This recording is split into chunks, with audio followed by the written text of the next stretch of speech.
ما دام انه على السنه وعلى الحق ما يهمه كلام الناس يصبر. نعم.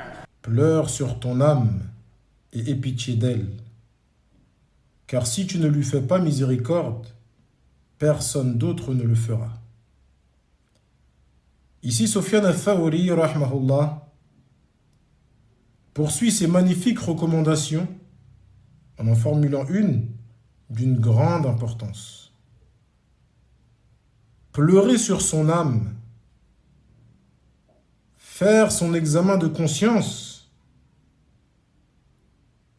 et corriger son âme. Celui qui consulte les paroles de nos pieux prédécesseurs constatera qu'ils mettaient largement en pratique cette recommandation. Il a d'ailleurs été rapporté de certains d'entre eux qu'ils pleuraient à cause de leurs propres actions. Il fut rapporté d'Ad-Dahhak ibn Muzahim, rahmahullah, qu'il pleurait la nuit venue.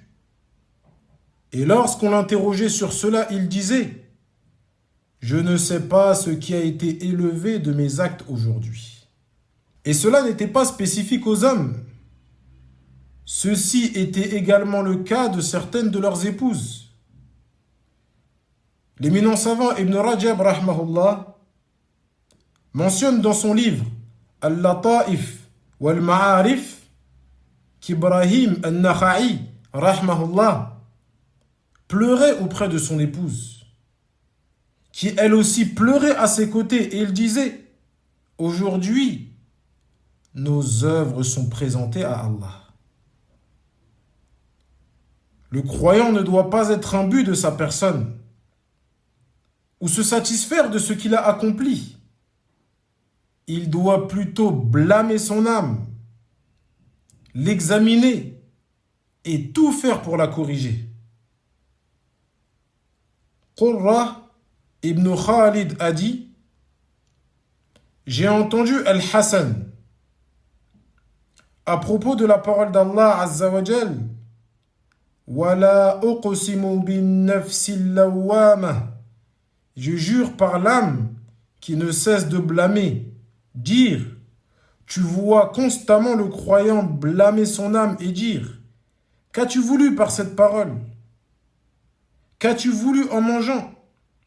Et ainsi tu le vois constamment lui adresser des reproches, alors que le dépravé va de l'avant sans jamais adresser de reproches à son âme. Subhanallah. Il convient au serviteur d'avoir des moments où il s'isole,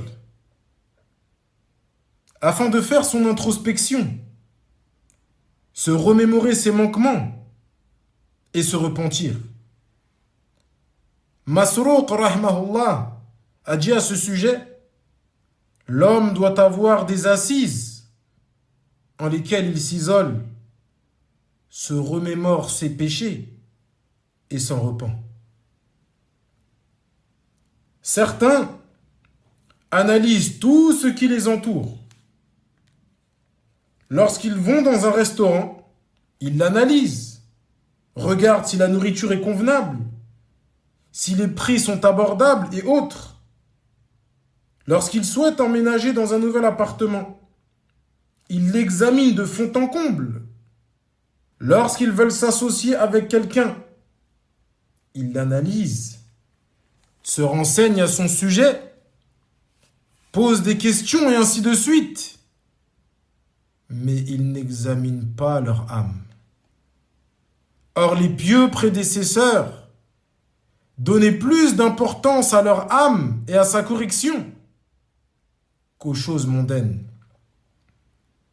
Ja'far ibn Burqan rapporte « J'ai entendu Maymoun ibn Mihran dire « L'homme ne sera parmi les pieux que lorsqu'il examinera son âme plus encore que son associé, et qu'il sache d'où provient sa nourriture, ses vêtements, sa boisson,